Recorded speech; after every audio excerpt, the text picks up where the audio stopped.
Hi, everybody. Happy Friday. Welcome to Blaze Baking with Rach. I'm the host, Rachel, otherwise known as Rach.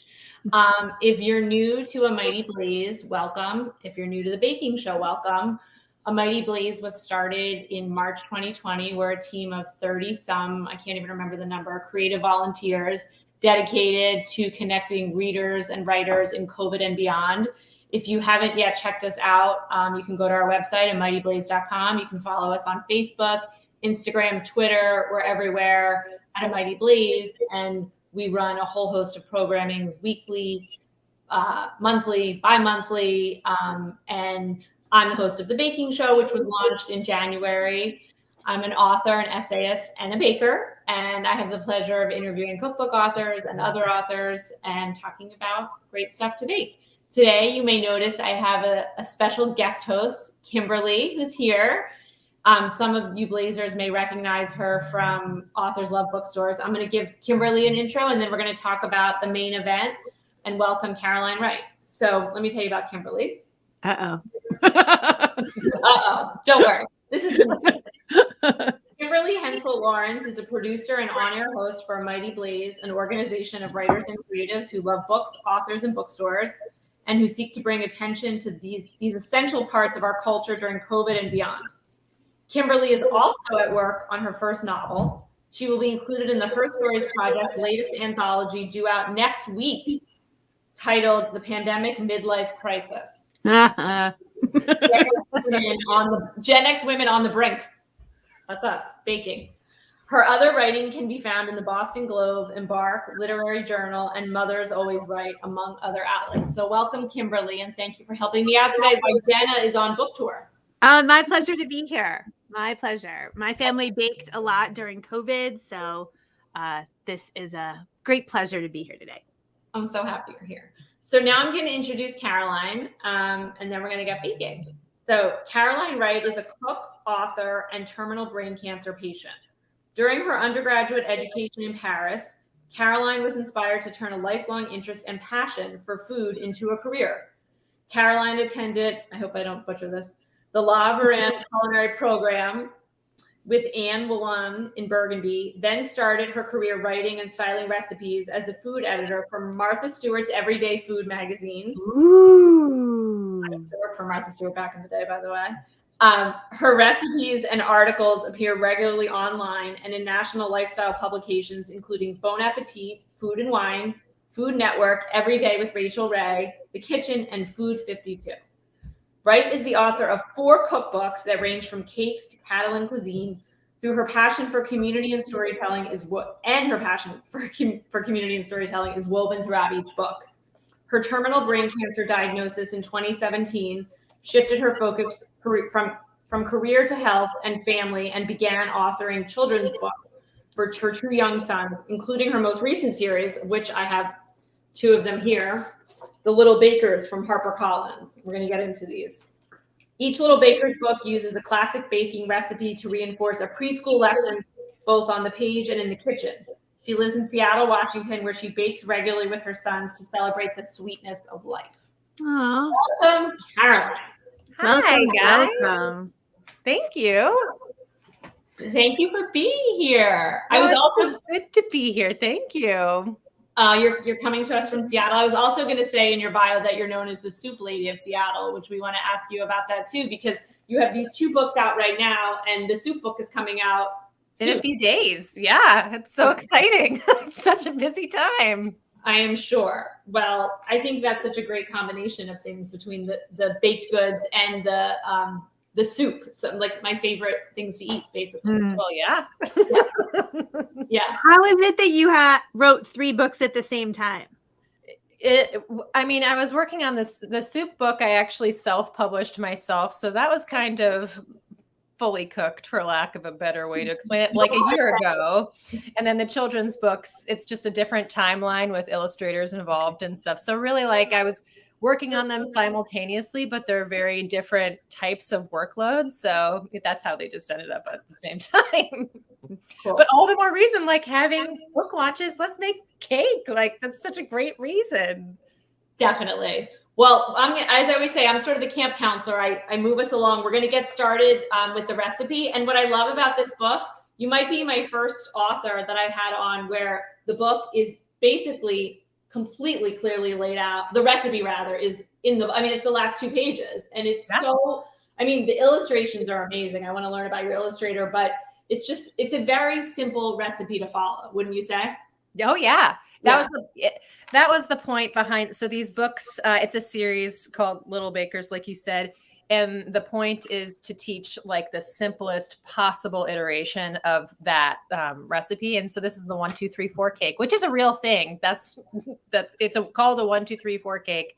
Mine's a little different. I use melted butter just to keep it easier. But yeah. So we're having a math lesson. Some people at Mighty Blaze are not into math. But there is math. Isn't math? There is math in baking. So we're going to start with 1, which is 1 cup of unsalted melted butter. And not to confuse you, but 1 cup is actually 2 sticks. Yeah.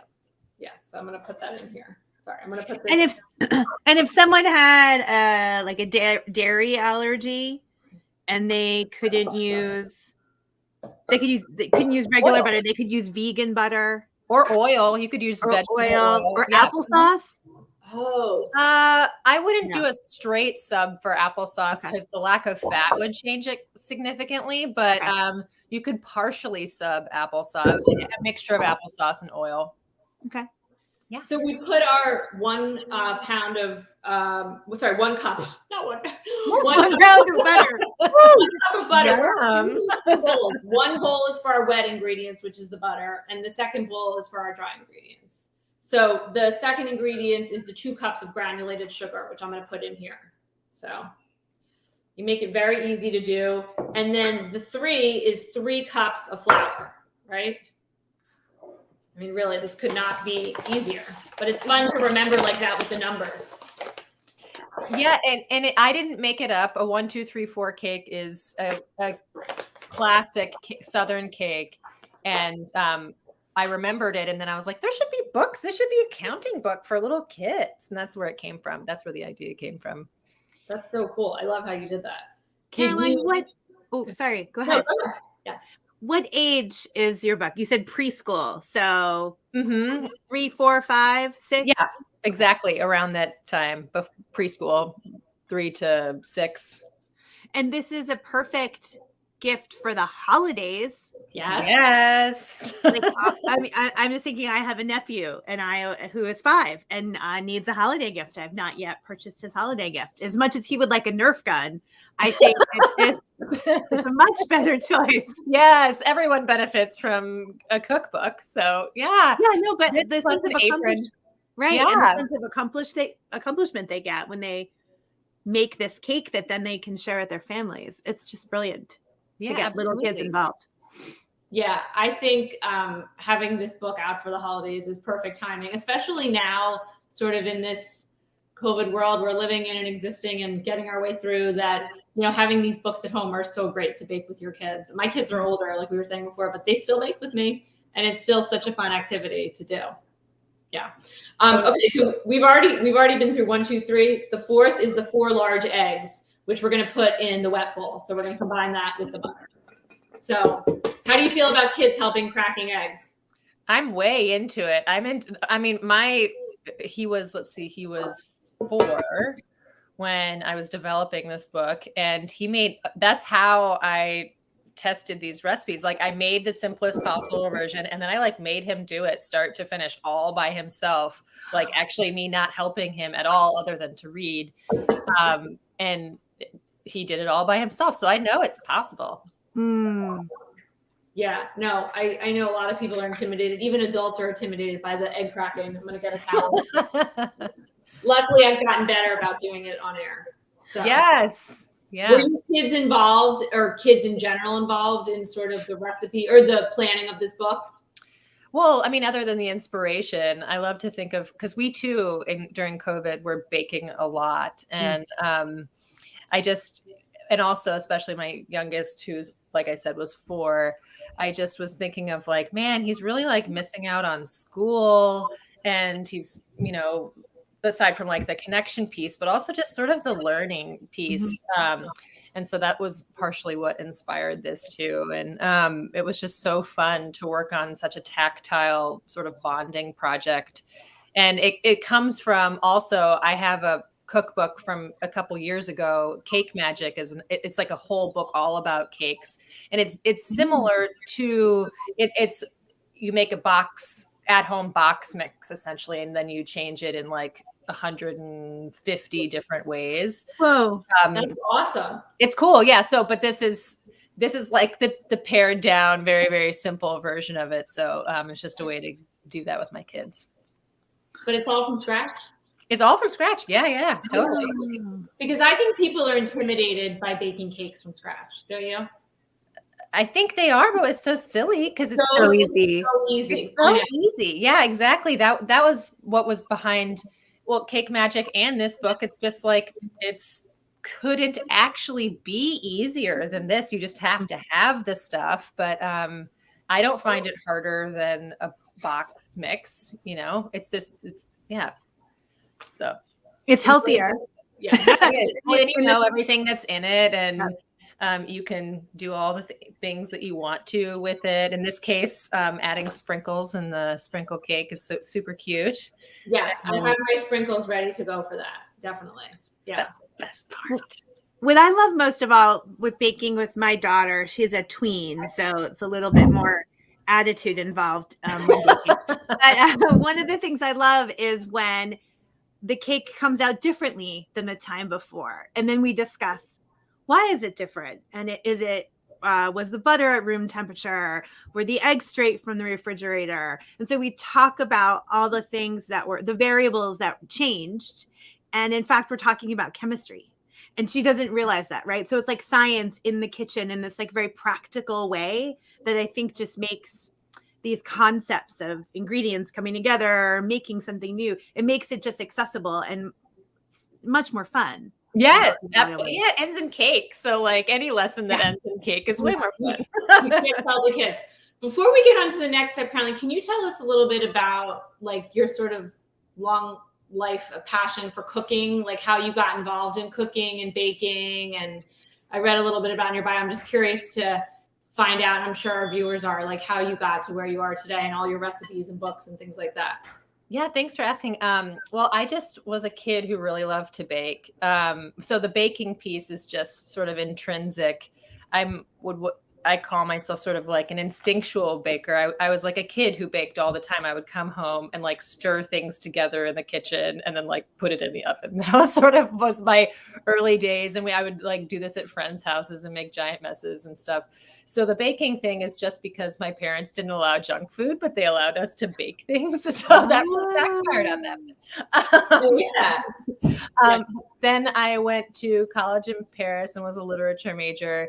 And while there was just like the typical American, just bowled over by food. And I mean, I was always like a person who loved to eat and loved to cook, but never really considered it something that I would do. And then I ended up at culinary school kind of by happenstance, but it was just like the best happy accident of my life. And ended up at the La Varenne cooking school outside of Paris. And it was just so much more than like the subject about which I was going to write. It turned out that I was equal parts cook and writer, and was very lucky out of culinary school to pursue this like food editor job, which I didn't really know was a thing. Before culinary school, I'd never heard of it. And which is like equal parts cook and writer. So you're developing recipes and you're writing about them. And I landed at Martha Stewart very early on, which I consider kind of like grad school. And it was really awesome, incredible. The workload was a lot. So it was like fast paced. Developing basically a cookbook every month was really exciting and helpful at the age of like 21, Yeah. And then, was lucky enough to just keep building a career in cookbooks after that. Wow. Awesome. That's so cool. Yeah. I love that idea that you have found this whole career that maybe you didn't even know existed. Nope. Right? That's such a fascinating idea for all these kids out there who think they have to have it all figured out at 17. Mm-mm. Like No. being open is extraordinary things can happen. Absolutely. I mean, food stylist. I was like, what? There's like a person who makes food look good. And, it makes sense, but you just don't, until you're in the world, you just don't know what the possibilities are. Food is like any other world where like there are jobs, myriad jobs that you've just like never heard of. And they're all so fun and they all have to do with food. Yeah. It's funny that you talk about writing and baking together because obviously that's two of my passions and I've kind of married them in the show. But I talk about this article that I read years ago in the New York Times called Procrastinating. And they identified procrastinating as a thing, particularly for writers or any kind of work that you do from home. Instead of writing what you have to write, you procrastinate, which so it's like, but there is, I think, something more to it, to like a creative thought process. You're writing something or you're working on something and you kind of need to step away from it. And I don't know, I come up with some good ideas when I'm baking, like when I'm in the zone of kind of just doing your thing. I guess it's like taking a walk or a run or something else. Absolutely, but it doesn't involve exercise. Yeah. No, I totally hear that. I think that there's something inherently like relaxing about baking and something, nurturing, and the focus is elsewhere, right? When you're really the problem with like writer's block or whatever that comes in so many variety of names, it's really just that like the work is just not right. The words aren't there yet, and they will be. You just have to sometimes stop focusing on them for them to show up, right? That's at least how it works for me. Yep. Yeah. Okay, I hate to interrupt this conversation a little. I'm moving us along. Oh, be the camp counselor. Do it. I'm a camp counselor. And I love being, that was one of my favorite jobs too, being camp counselor. So we did 1, 2, 3, 4. We stopped with the eggs and now we're going to do one each. We're going to add to the wet ingredients a tablespoon of vanilla extract. So one tip that I always try to get my kids to do is when they're cracking eggs, to crack them in a smaller bowl. Absolutely, to catch any of the errant, shells. Another thing to do is instead of cracking it on the edge of a surface like the bowl, if you crack it on a flat surface, it creates kind of like a button that you push as opposed to collapsing the egg in on itself, which creates jagged pieces. That's more important if you're separating an egg, but anyway. So just like do it on the countertop, right? Correct. Yeah. And then it really does. It creates like a button, and then you can, separate it with more control. That's cool. Yeah, I'm going to try that next time. Thank you for that tip. Yeah. And another egg thing, if you want room temperature eggs, which for some things is important, this cake is pretty sturdy, so it doesn't make a huge difference. Okay. But if you need room temperature eggs, you can put them in their shell in a bowl of like warm, hot water, and they become room temperature very quickly, obviously. They warm up. Yeah. I feel like I could write a book of baking tips I've gotten from cookbook authors on the show. So many things. You should learn on the job. Okay. Another one thing is we're going to add 1 cup of milk. Perfect. So I'm focused on the wet now. And then I'm going to mix the wet ingredients in my, my stand mixer. I think you can do it with any kind of mixer, right? Or just you can do it by hand too. Yeah. Okay. I feel like this has become a member of my family. I hear that. I'm deeply emotionally attached to mine also. Yeah. This has gotten a lot of airtime recently. You guys can hear me okay over this? Yes, we can. Yeah. It smells so good. Nothing like butter. Yeah. Butter and sugar. Yes. It's the best combination. So tell us about the illustrations for this book. Did you work closely with the illustrator? Like, did you know her? Or I met her for this project, but she is a rock star. Her name's Allison Oliver. I was a super fan because when my first son was like born and young, she had the series Baby Lit, and I was like a really big fan of this. And they were like in Costco, they were everywhere. They just were very, very popular then. And I was like kind of a fangirl of them. And so when I heard that she maybe would illustrate these books, I was so excited. We share an agent, and she paired us together, and I was just like blown away. And I think I played it off like I was not a stalker and didn't scare her off, but I'm so glad she's on this project because she's just incredible. I love the pictures. I love the little kids with the baker hats. So cute. Yeah, the Little Bakers team. She just Yeah. so yeah. I mean, I had written the poems, the text for the book, and then she saw them, and then we like went back and forth about like what the Little Bakers should look like and who should be on the team, and what the kind of personalities for them and things like that. But I mean, really, it's just she's amazing. So Caroline, we have a lot of people who watch Mighty Blaze who are not authors themselves, so they don't always understand how the publishing world works. So, and I didn't know this either, that you were paired together with your illustrator by your agent. Is that typical? Is that how it works? The agent plays the matchmaker, or can you talk a little bit about that? I think there's always different. I mean, I have written now a couple of children's books. For example, I think every book, period, children's or otherwise, has its own like unique story, like birth story, right? And I think children's books are the same. In general, I think that the norm is that actually the editor tends to have preferences for illustrators, but they certainly, I mean, my first children's book is called Lasting Love, and it was about actually my possible death. Bummer alert. But I had already self-published it, and I was working with that illustrator. And so when I pitched the book, it was like fully done, and we did some revisions and stuff. But I came with an illustrator. That was like a package deal. With these, again, it was prepared through my agent, but certainly, actually, what I hear the norm is the editor, like you'll pitch a manuscript, and then the editor will have their own ideas of like their favorite person they have in mind, someone they've wanted to use or used before that they like enjoy working with. Because being an illustrator, it's a tough job because it takes a very long time. Yeah. So there's like a lot of factors in play that they have to work with teams of people and all kinds of different things that just not every artist off the street would be willing to do. So I do think that they're become like darlings and favorites of certain editors for good reason. Speaking of your book that you mentioned that you wrote in 2017, can you tell us about that time in your life and how that book came to be and how that really changed, like obviously your life, but also your career path, which I think is just really an interesting thing that I'm sure happens to a lot of people. Yeah. And that, life-changing events. Yeah. Yeah, absolutely.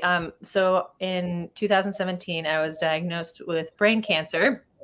My oldest son was 4 and my youngest son was just a baby. So the conversation was, it was like the end of the line, like they call it the Terminator of brain cancers. It's a glioblastoma is what I was diagnosed with. John McCain died from it. But that's like the more typical person who gets diagnosed with them. So it was like very surprising that I had this diagnosis. Like an older person, you're saying? Yeah, and male usually. And I, was this mom of 2 kids, and I was actually working on my 3rd cookbook called Catalan Food, and had like traveled to Spain and all this stuff. And I had gotten headaches, and my doctor was like, well, I mean, your life is crazy. You just moved across the country and all this stuff. So,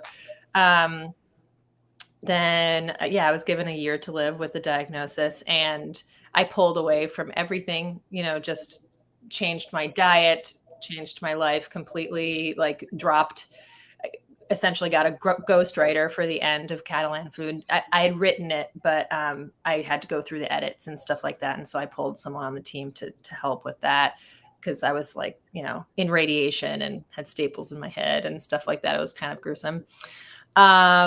And then when I was given a year to live, I changed my diet, and I actually don't eat refined sugar and white flour or gluten or chocolate. So like everything I built my career on, all these loves that I have in my life, like I was just like, yeah, cool. If I could have like any time with my children, that would be really great. And so I was essentially thinking of ways to sort of bottle myself and my motherhood for my kids. And writing children's books became that. At the time, the book about my death came from the fact that we were like speaking very candidly to our 4-year-old at the time about like what I was going through, the tests that I was having, why, that all about my cancer in a developmentally appropriate way. But so that's why I just didn't see any books that like named death for death. And so I wrote this book and had my friend who's an illustrator. Well, she's a painter, but now an illustrator. And I just made this book and had to make it for them. And actually Little Bakers is similar. It's like obviously a totally different angle, but it's also about celebrating life and the connection with your kids, and just feeling that that's just really important part of motherhood. So I'm a children's book author now. Who knew? Yeah. Yeah. How are you doing now, by the way? How are you feeling? I'm great. I'm a weird miracle. Yeah, they gave me a year to live, and this is 4 years hair growth. So that's great. That's great. Yeah. Hey, thanks. Yeah. Big pride in the not being bald anymore thing. It's great. Yeah. That is. I'm great. I'm, the conversations, I actually wrote a piece in Real Simple in the middle of the magazine. You can see it this month. It's in November's issue, all about my brain cancer. And actually the other book that I have coming out in a few days, called Soup Club, but all of my life is devoted to the gratitude of like being alive and the connection with my children. And it's just really nothing else matters. And I'm very grateful that my work happens to seamlessly foster those connections. I feel very, very lucky, not only just to be alive, but also to devote my life to things that are meaningful in that way. Yeah. Well, thank you for sharing that. I feel like that's an amazing story. And when you just said nothing else matters, like that, it really should be true for everyone. You kind of learned that through getting some, devastating news, obviously, but it is so interesting that you've been able to, combine like this passion that you have for writing and food with what matters the most to you, your health and your children and those you love. So yeah, that's pretty amazing. Yeah. I feel very lucky. Yeah. Do you find that it's much easier to make decisions now? Do you find, is it that it's clear to you what's a yes in your life and what's a no? Absolutely. Like my BS tolerance is very, very low. And, just silly things like, I don't fight with my husband anymore because what can you possibly fight about? It's just nothing is worth it. It's like you have this love and I have this love for my life and so much gratitude, and nothing is ever easy. And you realize that just that is what life is. We're supposed to be talking about cake, but we're talking about it's a metaphor. Cake is a metaphor for life. No, but it is that's what life is finding joy every day. And, it seems silly, but picking up a book like this or, and just being with your kids, that is what it's about. That's it. There really isn't anything else. Just making yourself and the people around you happy and feel loved. That's what I get to do every single day. It is so amazing. And life is wrapped up in that too. And it's just so beautiful and important. Well, I mean, I kind of joked about how am I going to add 1 tablespoon of baking soda, and we're going to do that right now after that. Yes, do it. But I was talking to Kimberly about this before we came on, and I was recently on a podcast where we talked about grief and trauma and things like that, and they asked me about baking, and I will say that baking is another way to sort of just, to your point, enjoy your life, enjoy your time with your kids, and to do some actual work in the world. And though it may seem a little silly to be adding sugar and baking soda and stuff, it's you get a lot of joy from that. And so I think that's really important, that's not nothing. No. Yeah. And the act of baking together, it imprints on our children. Mm-hmm. And I think about in my family, my mother would always make this very specific coffee cake that I don't know what it is, if it's Swedish or German or something in our family, but that she makes at Christmas, and she would only make it at Christmas. And so my mom has passed away, so it's my job to make that every year. And I can never make it right. It's yeast and rising and proving. And it's I haven't watched enough Great British Bake Off. I just don't understand. It's too complicated. Paul Hollywood would not shake my hand. It's a disaster. But we're gonna make it. Let's let's bake it on the show at Christmas. Oh no, Rachel, it's just so embarrassing. I can't even talk about it. But anyway, I make it every year. I take over the kitchen for a whole weekend and I make like 20 of them and I freeze them and then we like eat them, even though they never taste the same. But the whole point of the story is that my kids start talking about it in July. Like, oh, can we make grandma's coffee cake? Oh, it's this, it breaks my heart, that I'm not sharing that with my mother, but it also makes me deliriously happy that we have this tangible tradition and very special act of honoring our connection Absolutely. and our love. And so, baking is so much more than a cake, I guess is what I'm trying to say in an inelegant way. It's memories, it's celebration. It absolutely imprints. It just creates a moment into something more special, like worth remembering. And I do think that more of life needs to be punctuated that way because it is short and I don't know. I was like a normal person writing cookbooks and then just like had headaches and had a 7-centimeter brain tumor, I had no warning. So I'm not saying that everyone's walking around with like terminal cancer. I'm just saying it's just, shocking what turns life can bring you. And if you're grateful for your life before you have a shocking realization, it's probably all the better. Mm-hmm.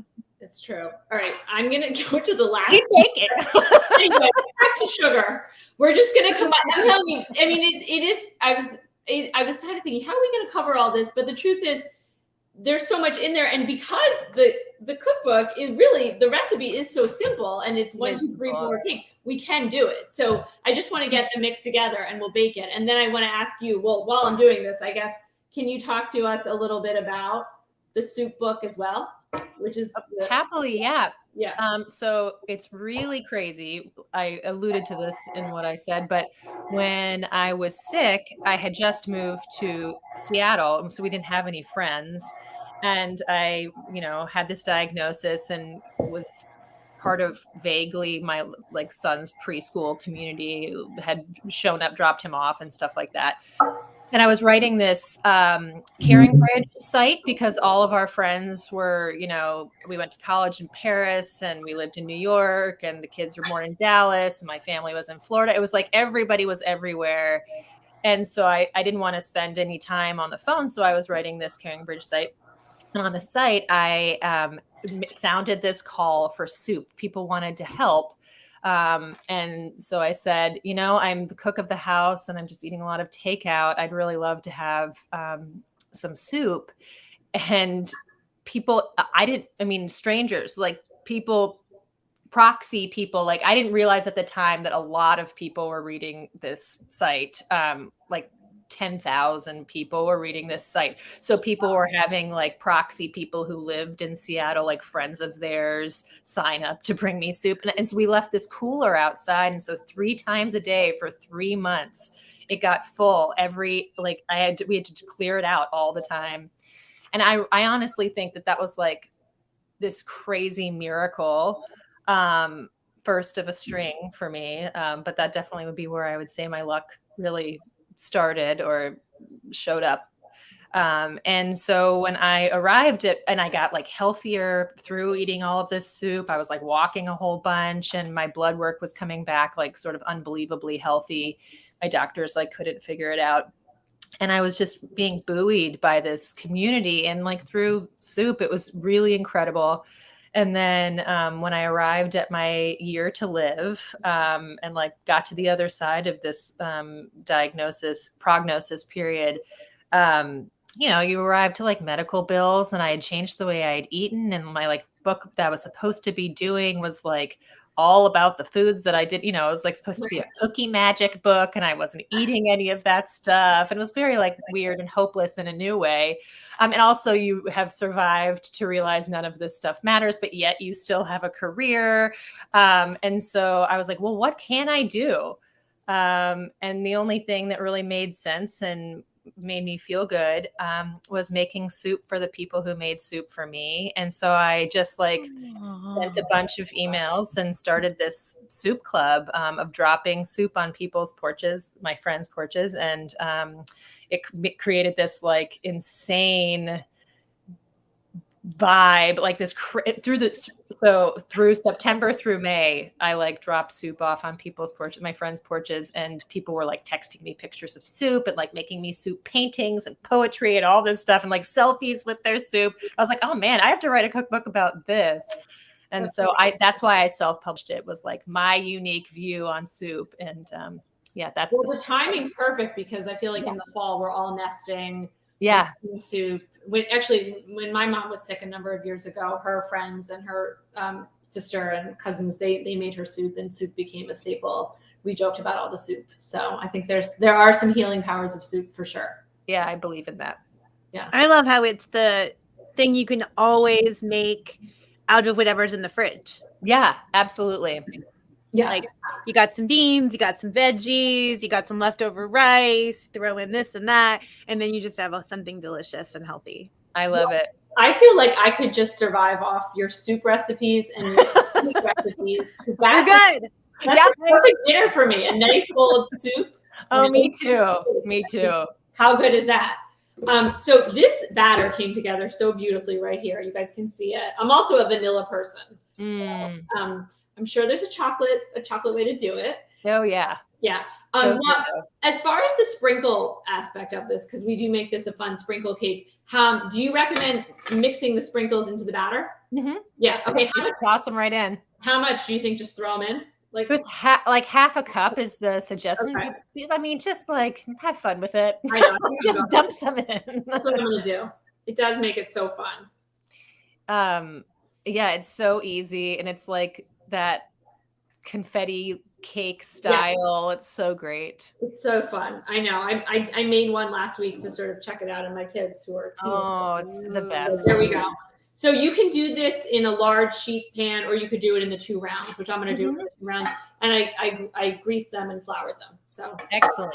We're good to go. You're well on your way. Right. I prepped mise en place. Yes. Yeah. So Caroline, what is your favorite thing to bake with your kids? Is it the sprinkle cake, or is there something else from the cookbook or just in your world that the boys love?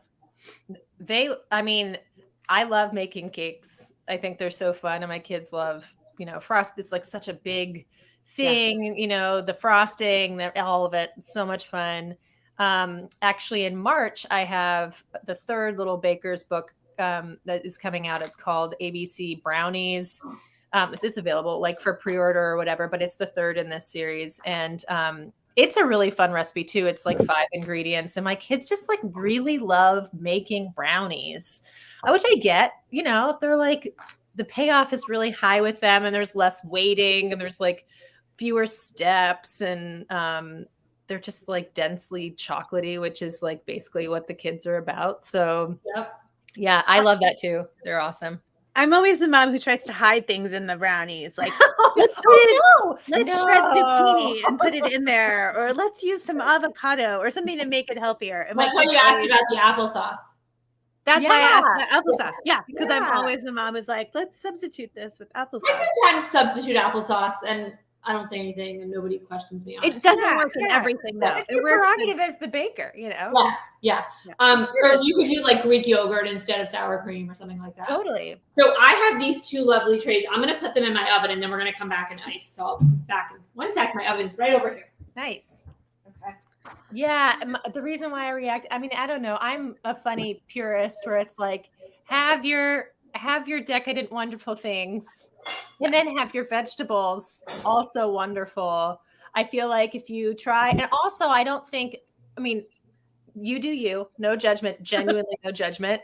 But I also think that there's like hiding vegetables sends the impression that like vegetables are supposed to be, they're like not good or not intrinsically delicious, which I genuinely believe that they are.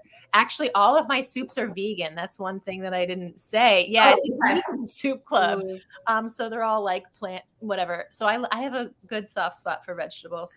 Oh, don't worry. I'm also all about vegetables. I'm just saying, if there's an opportunity to slide in some zucchini, why don't we take it? Yeah, no, totally. Especially if you have it just like laying around and it's like not so delicious anymore for pasta or whatever, then yeah, throw it in some. I'm totally anti-food waste. So, Oh, 100%. I mean, I live in Seattle. Well, you know. Yeah. I'm all about the vegetables too, but also with the cakes. Which is with any home baking. I mean, I basically home bake everything. I always feel like you know where it's coming from, right? Absolutely, yeah. And it's your simple ingredients. You know, sometimes you read the back of those store-bought cookies, I mean, trust me, I've had plenty of Oreos in my life, but you read the back of that stuff and you think, what is all that stuff? So I always like when you bake it from scratch, you know what's in it. And it's, you know, especially in this book, it's your basic ingredients that you have in the pantry or in the fridge. Yeah. So this is the magical part of the show where, like magic, I'm going to show you my already made cakes. Ta-da! So, hey. And I have to say, last night I didn't put the sprinkles in. I forgot. But I decided I'll have a sprinkle version and a non-sprinkle version. Well, we can't see from this far away. We wouldn't even know. We wouldn't have known. So honest. So you could put them on top. Yes. Well, I am going to put them on top. Or put them in between the layers. Yeah. And the icing is really simple too. The icing is just butter and confection sugar. So yeah, American buttercreams. I love them for that. I love. That's the best. I forget what your exact ingredients are, so I'm just going to check. It's a pound of powdered sugar. Because it's a box, with 2 sticks of butter. So that was so easy. So I actually already made that as well. So pound of sugar. That's the best icing ever. A lot of sugar going on here. But so I think I posted a picture earlier when I made it last week. I didn't have enough frosting because we were all licking the bowl from the frosting. Yeah. So do you have any tips for frosting the cake? Well, you're well on your way to what I would be suggesting anyway. I sort of take about a third of the frosting and kind of just plop it on to whatever you decide your bottom layer is. Okay. And then, just kind of swish it around. I generally don't try not to like push in, because people say the like crumb issue comes from when you're like going over something too many times. So I just try and like keep it pretty simple and don't fuss with it too much. Okay. But yeah, exactly what you're doing looks perfect. I have to say, the pressure of being on the show now, the icing is not as soft as I'd like it to be, because I did put it in the fridge for a little bit because it was getting too soft, and now that whole dance. Yeah. So, but it's okay. Yeah. Another thing, if you're in your scenario, not helpful for you at this moment because you just used your stand mixer. But if you have done that, what you could just plop the entire thing into your stand mixer and then like whiz it around a little bit, and then it'll be like new. It'll be totally fresh. But you have a dirty bowl, so that doesn't help you. Sorry. That probably doesn't make you feel very good. But it's if you can use it fresh, and actually you don't have to store frosting in the refrigerator. If you can keep it out on your counter. You can? Yeah, because sugar's a preservative. Huh. See? So, yeah. That's a good baking tip. Chemistry. Yeah. And what I do if I have extra frosting, which is like never happens, it's like extra wine. But like you can freeze it. Okay. And then I also recommend doing the same thing I just said, like, but re-whip it, because it can like just get kind of chunky and, less easy to spread. Okay. So would you recommend that I put some sprinkles on this inside layer? Sure, why not? Put them all over, whatever you want. Caroline, can you freeze the icing if the butter was frozen first? Yeah. Yeah. Okay. It's all about that whole thing in food science and safety is always about nobody wants to put in print, like, yes, you can refreeze frozen food, is because of if you don't know how it's been handled in the meantime. But if you've like not put it in a hot car, or you haven't done anything like odd with it. Yeah. I mean, I do that all the time. Especially if you've changed its state somehow, like now that it's frostings as opposed to just butter. Yeah. Practical. We need like a smell cam because it smells so good in my house right now. Oh, frosting is the best. I know. It is. So my jam here. Do we have any audience questions? I'm wondering if we have anything behind the scenes that anybody wants to ask. We have a question already. Did your food taste and your cooking taste change after becoming a mom? It's a good question. That's a very good question. I think my taste didn't change, but my willingness, I had a lot of opinions of what it was going to be like to cook for kids, and then I had kids. So, and I actually am very fortunate. Both of my kids really like to eat everything, and so that's more the growth piece for me, was just like, practically speaking. I have one kid on the pickier side, and then I have one who just like literally eats everything. But yeah, that's been the growth, is me and my like reality versus fantasy sort of situation. So you have another cookbook coming out in the spring, you were saying, another in the series of Little Bakers. What's the plan after that? What is it there? Like, is there a cookbook topic you haven't yet written about that you want to focus on, or another children's book? What's the thing that you're looking forward to doing? Oh, girl, I am always coming up with things. Like I have lots and lots of thoughts. I would like to do another soup club book. I thought I would do, my 45 original soup recipes was enough. I had no more soups to say. And then now I think I have many more Little Bakers ideas. So I hope that some of them get to see the light of day. I have other children's, like food related children's books that are on the docket. And I just hope to work with Allison Oliver forever. She is the best. So that would be great. I'm just like open to things and have lots and lots of things going on. But and in the meantime, I make 71 quarts of soup a week. So I'm like just a very busy person who just loves everything. Where do you get all your vegetables from? I have like a very boring and elaborate shopping routine. Okay. That's kind of involves Costco and, food vendors who deliver to me, and right. Okay. Yeah, big bulk things, right, for that amount. Yeah. We have another question here, forwarding to share with my grandchildren. If we want to bake the cake this weekend, what is the oven temperature? I did not mention that. It's 350. 350. Yes. For how long? 40 minutes. Yeah, 30 minutes, 30 to, I would say 45 minutes. You're just looking for it to like test clean. Okay. With a toothpick. It really depends on your oven temperature. Yeah, I preheated my oven, so it's at 350, and then the cake comes out and you cool it, and then you add the frosting. I haven't completely frosted this in the interest of time and the not so soft frosting that I'm having. It looks beautiful. But it'll get there, and we're definitely going to enjoy this heavy. I like it. A lot of butter. Yeah. Yes. Caroline, I saw a video that you did for Harper Kids when you were demonstrating this cake, and you're fabulous on camera. Would you ever think about hosting a show? Because I would think you would do such a your cookbooks segue nicely into a whole television series for young bakers. Oh, I would love that. I just love any place that I can help people get into the kitchen and just do like, hey, thanks. I saw the little banner. Fancy. Caroline.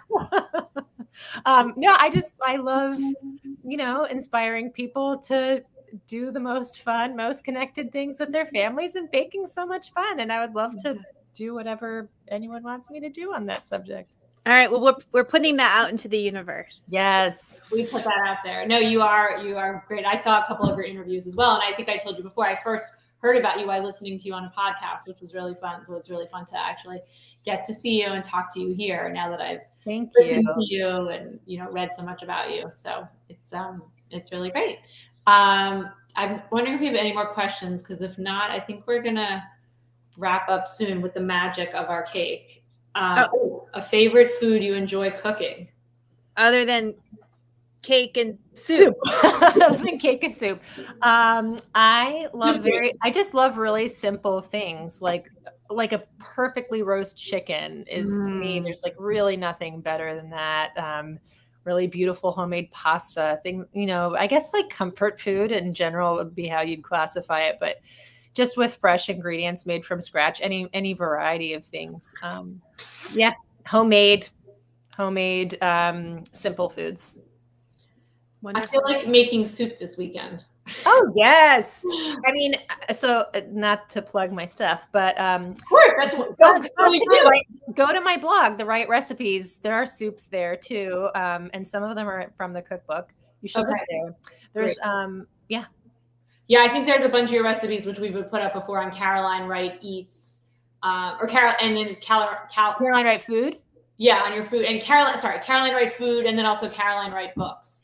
Yeah, exactly. Yeah, if you go to Caroline Wright Books, you can get me everywhere. And I'm not on social, so I also write a newsletter every month, and that's like how I stay connected to my and people can sign up for the newsletter on your website. Yeah, that's great. You're gonna get sucked into a vortex of like a bazillion soup recipes, and it'll be great. Everybody who comes to check it out. Yeah. So, we just want to thank you so much for coming on. Kimberly, do you have any other closing words or? Well, just to remind our viewers that the link to buy Caroline's books can be found in the comments, and that this is such a fantastic idea for the young baker in your life for the holidays. Hanukkah is coming up, Christmas. And we want to encourage people to buy from their local indies and buy now because supply chain. Yes, exactly. Do you have any favorite indie bookstores, Caroline? Oh yeah, the Book Larder, and I just did my sneak peek book launch event for Soup Club there last night, and they're just the most amazing bookstore here. It's a cookbook only store in Seattle. It's awesome. Ooh, that is so cool. A cookbook is. I could spend like a year in there. Yes, that's actually where I shot that video that you liked so well of me making that cake. It's so cute in there. Yeah, it's perfect. That is so cool. Yeah. Well, that's kind of a good segue into what I was going to ask Kimberly as we close, because Kimberly, in addition to being a special guest co-host today, regularly hosts Authors Love Bookstores. And what do you guys have coming up on Authors Love Bookstores this week? Thank you very much, Rachel. Yes, I co-host Authors Love Bookstores, which is on Wednesdays at 4 p.m. Eastern Time. For those of you out there who have not yet turned into our show, please come join us. We interview an author in their favorite independent bookstore, and we just did our 75th show, actually. Amazing. Very exciting. Amazing. Yeah. So this coming week is our holiday show. So my co-host and I do a holiday show when we kind of give you tips on what to buy for the holiday season. We're doing it earlier this year. Normally we do it in December, but we're doing it next week because of the supply chain, and just wanting to make sure that people get their orders in early. So definitely, Caroline, I'm going to mention your cookbooks because that's just a perfect suggestion. Oh yeah. Thank you. Authors of Bookstores. That's perfect time. Everybody is doing everything early this year because of supply chain. Yeah, it's a smart idea just to get ahead of the game. Then you have more time for baking. Do all your shopping now. Spend all of December baking. Yeah. Well, speaking of that, I wanted to preview who's coming on the next baking show, which is going to be 2 weeks from tomorrow. I know we're doing some Friday shows, some Saturday shows. So on Saturday, November 20th, we're having on New York Times bestselling author Jane Green, who has written many, many books. I don't even have the count. One of her books is called In Good Taste, and it's home decor and recipes. But we're going to sort of preview her new book, which comes out in April. And the recipe for that is let me just see, I have it written down specifically. We're making a Moroccan orange cake, and it's a little bit of a nod preview to her book coming out in the spring called Sister Stardust, which takes place in Morocco. So that's going to be really fun. So check that out on November 20th at 2 p.m. Eastern, but we'll give you more information. And we've got some fun holiday baking stuff coming up. So lots of good things, and definitely follow Caroline Wright on her website so you can see what she has going on as far as virtual events and in-person events, and check out all her blog and her books and all that good stuff. So thank you guys so much for coming. Thanks, Kimberly, for helping. And it was just such a pleasure. Caroline, thank you so much. Wonderful to meet you. Thank you. It was such a pleasure. It was really fun. We'll see you guys next time. Bye. Bye.